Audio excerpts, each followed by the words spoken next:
हमारे साथी सुमित ने पीयूष पटेल से अभी बात की है, वो हम लाइव चलाएंगे। लेकिन जो इस समय अमित, सृष्टि और दीपेश हैं, ये बहुत बड़ी एक बात है कि कांग्रेस जो वहां पे है, क्योंकि आज पहले चरण का मतदान है, कांग्रेस को पूरी तरह से नकारा नहीं जा सकता। पिछली बार भी 77 सीटें आई थी सुचरिता और हिमानी, लेकिन इस बार भी ये कहा जा रहा है कि उसका 20 से 22% वोट शेयर है।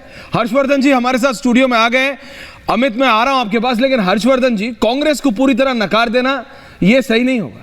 नहीं ऐश्वर्या, मैं तो ये कहूंगा कि कांग्रेस को ही आप लड़ाई में मानिए, कांग्रेस ही भारतीय जनता पार्टी। आप थोड़ा लेट आए, मैंने तो कहा आम आदमी party is like a new kid on the block. वो अपने आप को रजिस्टर करने की कोशिश कर रहे हैं, और अगर वो कर ले जाएंगे तो ये उनकी बड़ी उपलब्धि होगी। और मुझे बहुत स्पष्ट तौर पर दिखता है कि कांग्रेस पार्टी भले ही, और ठीक है अभी राहुल गांधी का प्रताप है, वो कौशल वाले व्यक्ति हैं, वो कह रहे हैं कि हम तपस्वी। सर आपके माइक में थोड़ी सी ऑडियो हो रही है, क्योंकि बस आप आए थे, मैं आपके पास जल्दी आ गया। मैं आपके पास 5 सेकंड में दोबारा आ रहा हूं। सबसे पहले सृष्टि के पास चलते हैं। सृष्टि, आप कहां हैं वहां पे, और जरा वहां का जरा लेटेस्ट बताइए।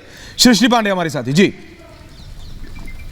सृष्टि, ओवर टू यू। बिल्कुल ऐश्वर्या, देखिए इस वक्त मैं जामनगर में मौजूद हूं और जामनगर की उत्तर सीट जो है वो बेहद महत्वपूर्ण हो जाती है, वीआईपी सीट हो जाती है, सेलिब्रिटी सीट अब मानी जा रही है, क्योंकि रविंद्र जडेजा की पत्नी रबाबा जडेजा को यहां से उत्तर जामनगर सीट से बीजेपी ने इस बार टिकट दिया। उन्हीं के घर के बाहर अब मौजूद है, तस्वीरें हम आपको दिखा रहे हैं। सुबह सवेरे हमने रबाबा जडेजा से बातचीत भी की। खास बातचीत में उन्होंने उन तमाम बातों का जिक्र किया, उन तमाम मुद्दों का जिक्र किया जिसे लेकर भारतीय जनता पार्टी लगातार आगे बढ़ी है। और अभी कुछ ही देर के बाद तैयारी यहां पर पूरी है। आपको बताएं, रविंद्र जडेजा यहां से निकलेंगे, जस्ट बगल में कॉलेज है, वहां पर वो वोट डालने के लिए पहुंचेंगे। उनकी पत्नी राजकोट में वोट डालने गई थी, वहां से वापस आ चुकी है रबाबा जडेजा। और ये दोनों आपको बताएं, इसके बाद महादेव का मंदिर है पीछे, वहां पर जाएंगे, दर्शन करेंगे, उसके बाद सीधे रविंद्र जडेजा वोट कास्ट करने के लिए जाएंगे। जब से रबाबा जडेजा की एंट्री जामनगर उत्तर सीट पर होती है, ये सीट खासा चर्चा में हो जाती है। और सबसे बड़ी बात एक मुद्दे को लेकर कि 2 मत एक ही परिवार में देखे गए हैं। जी, मैं यही आपसे पूछने वाला था कि जडेजा साहब की बहन तो कांग्रेस के लिए कैंपेन कर रही हैं।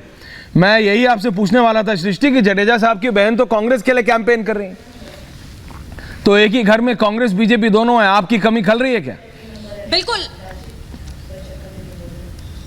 बिल्कुल देखिए, इसी पर अब जब रबाबा जडेजा से सवाल भी पूछा गया था कि एक ही परिवार के 2 मत हैं, 2 विचारधाराएं हैं, उसको लेकर क्योंकि बहुत सारी बयानबाजी भी इस मामले को लेकर हुई, बहुत सारे सवाल भी इस मामले को लेकर खड़े किए गए, लेकिन उन्होंने क्लियरली ये बात कही कि परिवार का सपोर्ट है, उनके पति रविंद्र जडेजा उनके साथ में खड़े हैं। आपने हाल ही में तमाम कैंपेनिंग में जो जामनगर में की गई, उत्तर जामनगर सीट के लिए की गई, उसमें रविंद्र जडेजा उनके साथ खड़े हुए देखे गए। तो सीधे तौर पर उन्होंने यही बात कही कि मेरे जो पति हैं वो मेरे साथ खड़े हैं और लगातार जो कैंपेनिंग रही उसका वो हिस्सा बनते रहे। और नरेंद्र मोदी का जिक्र उन्होंने यहां पर भी किया जब वो वोट डालने जा रही थी, कि जिस तरीके की विचारधारा, सोच और तमाम योजनाओं को लेकर भारतीय जनता पार्टी आगे बढ़ती है, पार्टी में एक परिवार का माहौल रहता है। हालांकि इस मुद्दे को लेकर बहुत ज्यादा भुनाने की कोशिश यहां पर जरूर की गई कि एक ही परिवार में 2 मत, एक कांग्रेस और एक ही परिवार में 2 मत कैसे हो सकते हैं। लेकिन रबाबा जडेजा से जब खुद सृष्टि पांडे आपने बात की थी तो उन्होंने ये कहा कि क्यों नहीं हो सकता है, बिल्कुल हो सकता है, 2 अलग अलग विचारधाराओं के लोग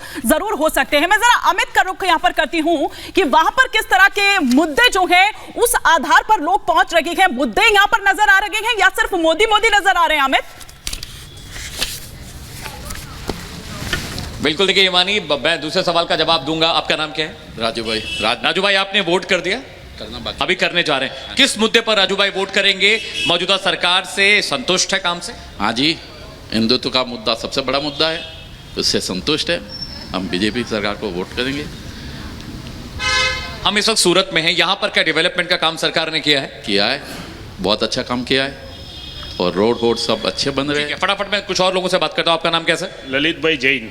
ललित जी, किस मुद्दे पर वोट करने जा रहे हैं, क्या इश्यूज हैं यहाँ? हम मोदी के नाम से वोट करते हैं, और मोदी ने जो काम किया गुजरात में और कोई स्टेट में नहीं दिखेगा आपको वो काम। इतना बढ़िया काम है, रोड, लाइट, पानी, कोई तकलीफ नहीं है गुजरात। डेवलपमेंट यहाँ पे फुल डेवलपमेंट है, फुल है। डेवलपमेंट। एक माता जी, मैं फटाफट हिमानी से बात करता हूँ। माता जी, आपने वोट कर दिया? आप वोट कर दिया? हाँ जी, वोट कर दिया। मुद्दे पर वोट करके आए हैं? शांति और अमन के मुद्दे पे वोट कर रहे हैं हम। ठीक है हिमानी, आपका जो दूसरा सवाल था क्या यहाँ मोदी मोदी है, उसका जवाब आपको मिल गया होगा। हालांकि सुबह से लगातार यहाँ भीड़ है। मजूरा का एक पोलिंग स्टेशन है। सीआर पाटिल से जब हमारी सुबह बात हुई तो उन्होंने कहा कि इस बार 16 की 16 सीटें निकल रही हैं और रिकॉर्ड वोटों से बीजेपी के कैंडिडेट जीत कर आएंगे और इस बार सीटों का जो परसेंटेज है और जो वोट काउंट है वो भी बढ़ने वाला है।